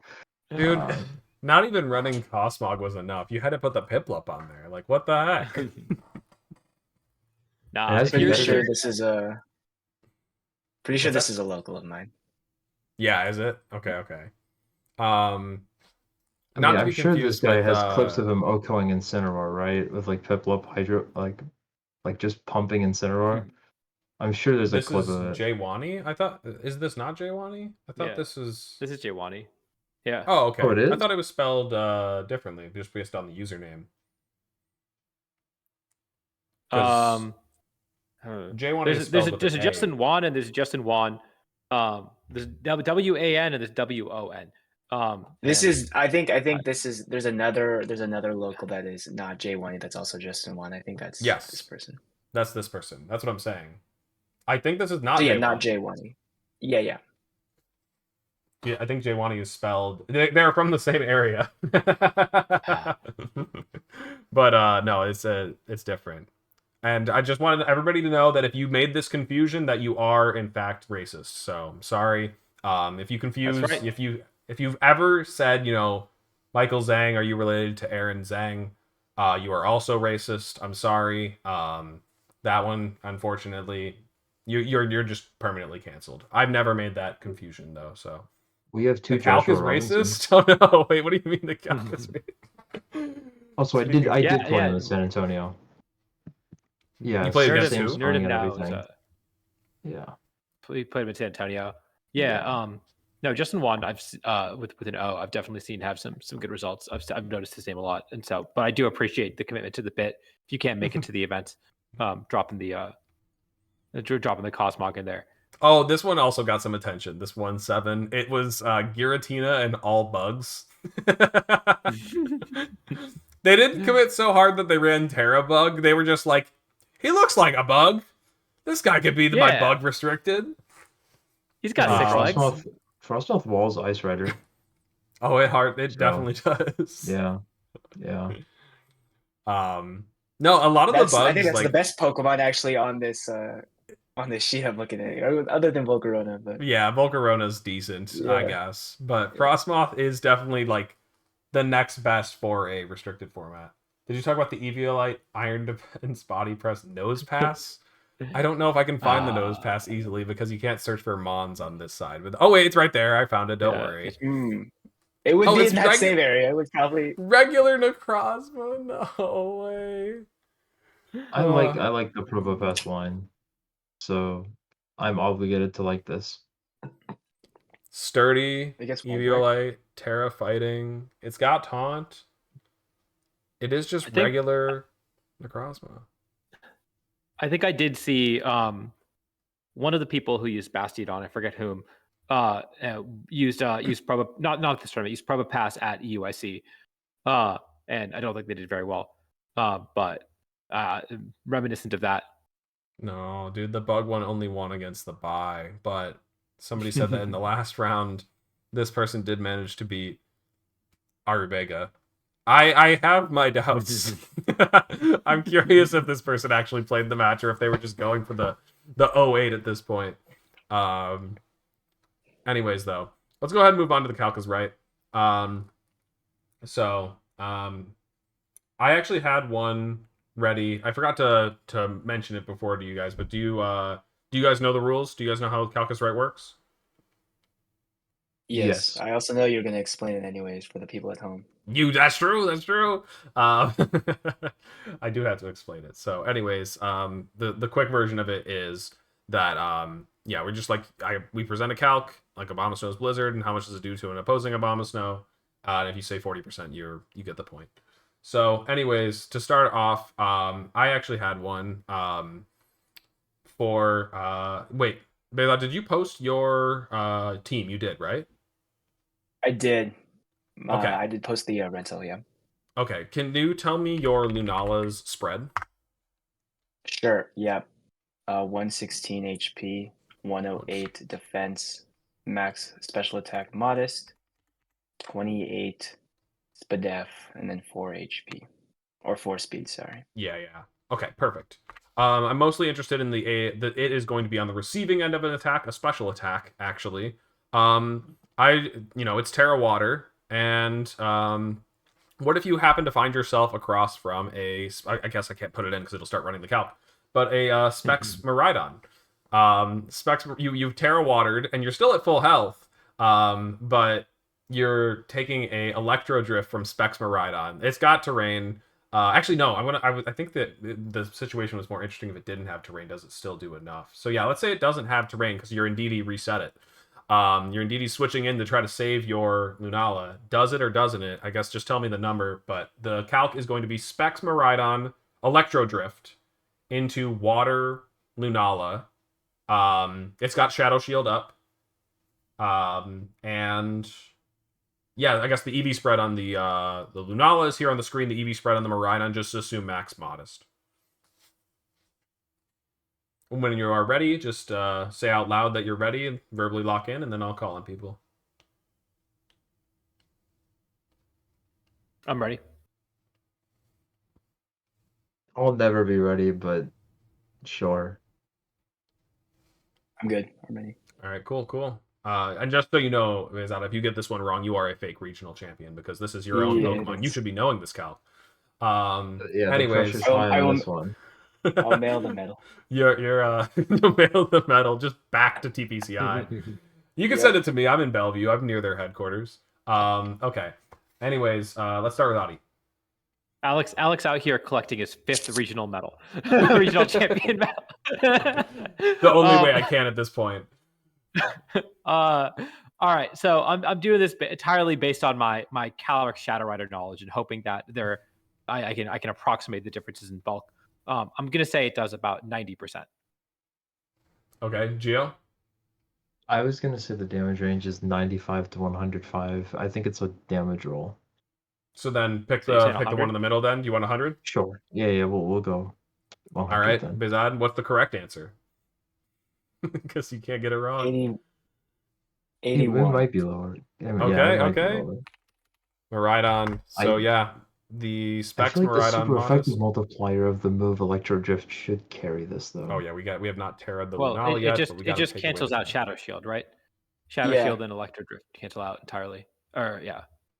That's what I was thinking about it. Yeah, the thing that I was hoping would potentially make this tricky is that very rarely do we run calcs with the base power modifier of Electro Drift doing super effective damage. Usually you're either dead as hell or not dead. Like you're resisting it and you're fine. But this is a super effective attack that you might actually be able to survive because it looks like it's doing 77 to 92. I think I've got everything plugged in correctly. So, Adi, I think you were in there. I was. I said 90. Yes. I totally I forgot was the Electro Drift only one gets who the missed. collision course boost. You forgot. Yeah, I didn't realize. I didn't know that was a You mechanic. still nailed it. And you still nailed it. What was your answer again, Behzad? 81. All right, you're good. You're chilling. You're fine. And then yeah, unfortunately, Gio, a I little did not too get the high. point. I did A not little get the too point. high. Okay. I Who had has, more who has a promise calc for from the next one? Miraidon. I thought it was better. Like I said, I thought I was doing it based on my super bulky caloric shadow calcs. And of course, Lunala is significantly bulkier, but I guess that's offset by the Electro Drift being super. I'm so mad that you missed that and still got the point, dude. You don't deserve this. Who's got the next one? Since we're on my I team, got- can Oh, Okay. Go Oh, yeah. ahead. Yeah. All you. So there was a top 4 set against Miraidon. It's not a Miraidon Lunala Calc. It involves perfect. none of the same Pokemon. But from my top 4 set, game 2, I don't know if you were catching it in the car, Alex. But I was behind and I started Sancier Storm spamming, and Yeah. it was definitely a little chatter online. I didn't take any too much heat or anything, but some chatter about, I think the last one, mostly, where there was an Instant and Photograph both at very low health in Sancier Storm range against a Indeedee with about 45% left, 81 HP, and my Landorus. And then there's a Miraidon at full health in the back. And Indeedee landed on my last 2. And I went for Sancier Storm, got the double connect, set up Trick Room, and I won on the spot. But there was an argument that I could just click Earth Power into Instant. But I just saw the Instant click Flare Blitz and did over half to my Indeedee. That's how I was at 45%. And I thought that if Chase, my opponent, just clicked Flare Blitz again and Psychic with Photograph, which was a 90 base power move boosted by Psychic Terrain into an Indeedee with 45% left, I thought that would just KO. And then it would just be Landorus. Landorus would just be Draco Meteor Food in the endgame, essentially. So I thought I had to go for Sancier Storm. And so then the calc is, how much does Psychic from Photograph do into a bold max HP for Spadef Indeedee that Terra Fairied in Psychic Terrain? So neutral attack. So fully fizzed up Indeedee. How much is it taking from Psychic from Giraffe? What's the Giraffe's investment? Is it just like 4? 4 or 0 in Psychic Terrain. Okay. You set up this exact situation, and I had a completely different idea of where I wanted the calc to go, because when I watched that play, I can still picture it in my head. I wanted you to Earth Power the Giraffe and Alluring Voice the Ensign, because I thought it might be enough, but I was actually like, he knows better than me. Maybe it doesn't do enough. All right, let's do the Psychic one though. Okay. I got my number. I got a number. It's not Psychic Steed and DD, right? It's just Rocky Helmet. It's Rocky Helmet. Yeah. Rocky Helmet. Yeah. Okay. I got a number. You got to call on someone. Oh, okay. I was waiting for Gio. I didn't hear. Oh, I'm good. Okay. Yeah. Start with Gio. I want to say I'll do 57.5% because I'm thinking between 55 and 60. Okay. Adi? Wait. I thought the calc was for Rigoroff Psychic into Indeedee. Was it not? Terra Fairy. You can Terra say Fairy. you could. Terra Fairy. right? Oh, I missed that. Yeah. Okay. Yeah. Right? I missed Well, that. it is Okay. Terra Fairy, Cool. yes. Yes, Terra yes, Fairy. In Terra terrain. Fairy. In terrain. It's a yes. neutral missed that. attack. Yeah. Cool. Doubling my damage then. I'm going to say 45%. Okay. Alex. Yeah, I thought that Adi was trying to just say that Gio's answer was so shit that he was like, did I miss something? Which I'm actually... I did miss something, apparently. I'm gonna be the one to say it. I feel like his answer's so shit that I feel like he's missing something. I'm going 35. Like, I'm like way down here. Really? But maybe... In terrain? Let's see if I'm wrong. Yeah, Giraffe, like, it doesn't have any investment. It's just, I don't know. Still naturally high, right? All right. I mean, it has It's got a 110. base, It's like- got a 110. You're right. Indeedee, let's just do Trick Room support, that's perfect, and then that does have a seed, so Power Lens, Psychic Noise, Terra. Nope. Yeah, we got to Terra it and also change the move to Psychic. Terra Fairy is And right. Terra Fairy. No. It looks like Okay, Adi was the Goldilocks of this one because we're Wow. both Right. over and under. And thus, I was wrong because this has a 12 point. I had 81 HP, so I was incorrect to assume the Giraffe would get there. Most likely, I had a much better odds of surviving this, or Chase just going for some other attack into like Landorus versus a Do you think the Sancier Storm alluring double voice? connect. Do you think the alluring voice killed the ensign though? I really didn't want to put my faith in an Indeedee into this whole message. I would rather just click Sancier Storm. I was like, it's Terra Fairy boosted. They're Terra Dragon. It's super effective. Come on. It was pretty Um, low though. I think I could definitely get there. It might have been able to. But Yeah. yeah, I don't know what that instant spread was. All right. Who's next? All right, I got one. I've got one. I'm excited for. Oh, we were just talking about nose pass, so we got to do a nose pass. God. count. All right. So max HP, max defense, bold, EV light, nose pass. Right, using terror, and it's terror fighting, and it's got body press, just like we saw on the team sheet, and it's taken on an Incineroar, and it's just going to be, let's say, 252 HP, 156 defense, impish Incineroar. How much is the body press doing? From nose pass? Okay. And it's terrified. It committed the Terra. It's terror fighting, yeah. Okay. Wait, say again into what's the target? So it's the nose pass into Incineroar with 252 HP, 156 defense, impish. And it's Terra fighting max defense. Yep. Terra fighting, max defense, bold, EV light, body press. I've got my number.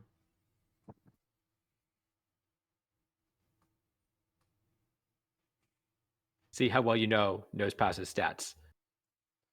Oh, I got my number, but now I'm doubting it. I'm ready, but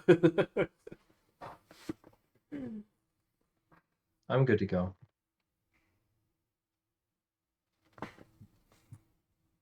Gio, you Okay, good? I'm good. Or was it? I'm good. Okay.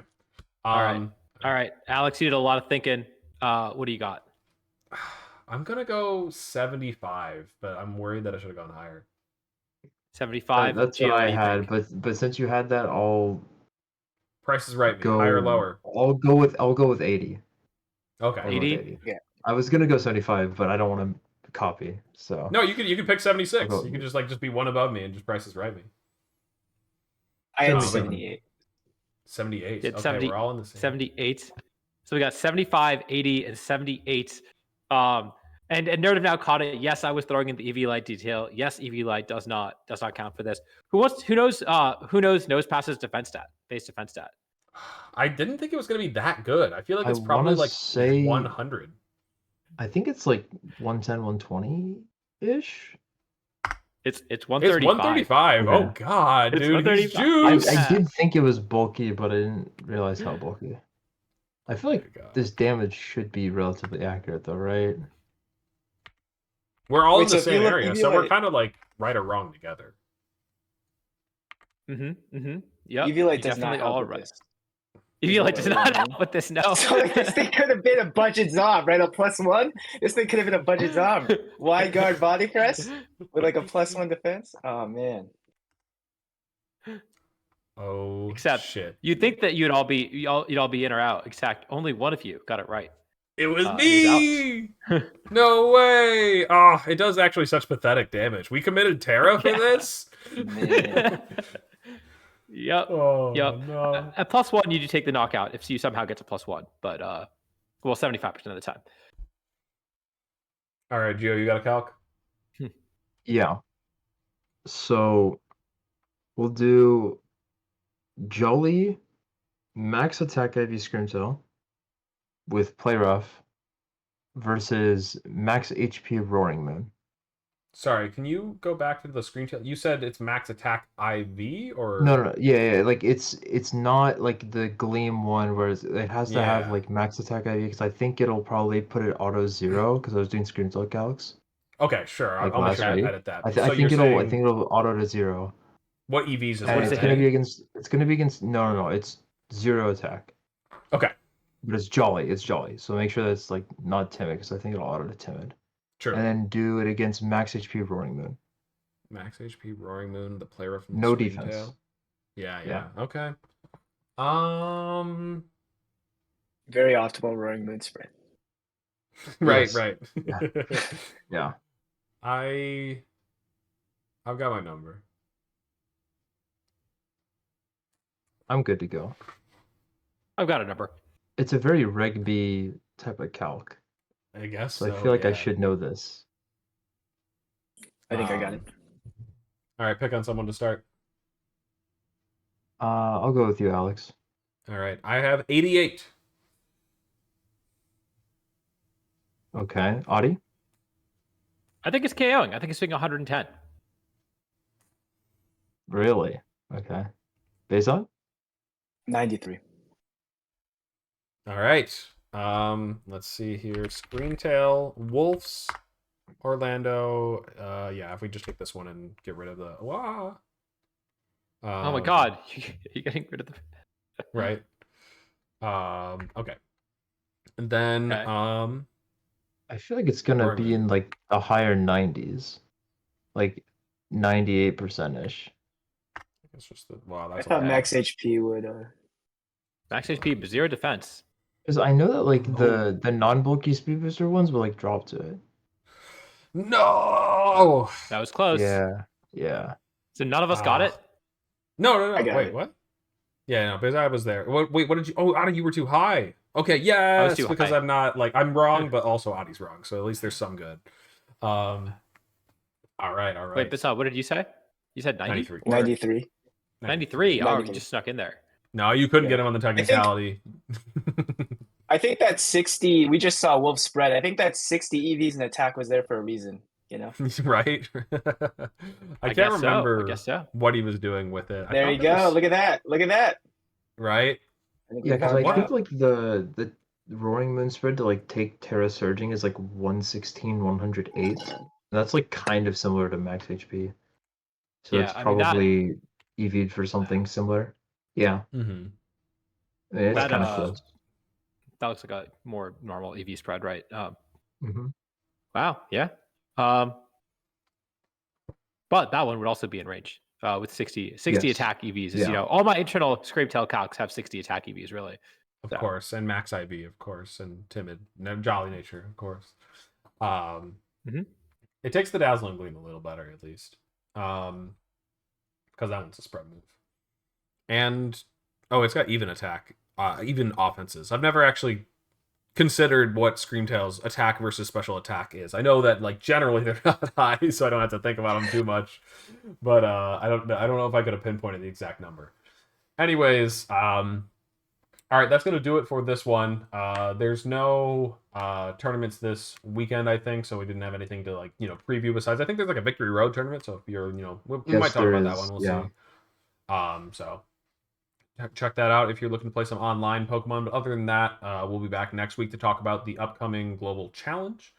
That one is creeping up on us a little bit quicker than you might expect because it feels like the last one just happened so recently, but the next one's right here. Anyways, yeah, Adi already plugged it in the chat here, but if you got in late and weren't here at the beginning and you wanted to catch the rest of this, you can check it out on YouTube at CK49 on YouTube. And again, thank you to both of our guests for joining us on this one. And again, congratulations on your finishes this past weekend. Thank you. Really had a good time here, so thanks. Would be happy to have you on again in the future sometime, but for now we're going to wrap this one up. I don't know who we're going to send the stream over to. If anybody's streaming right now, I'll probably have a quick look. But yeah, again, thanks to everybody for tuning in, and have a good rest of your evening. Peace out, peeps.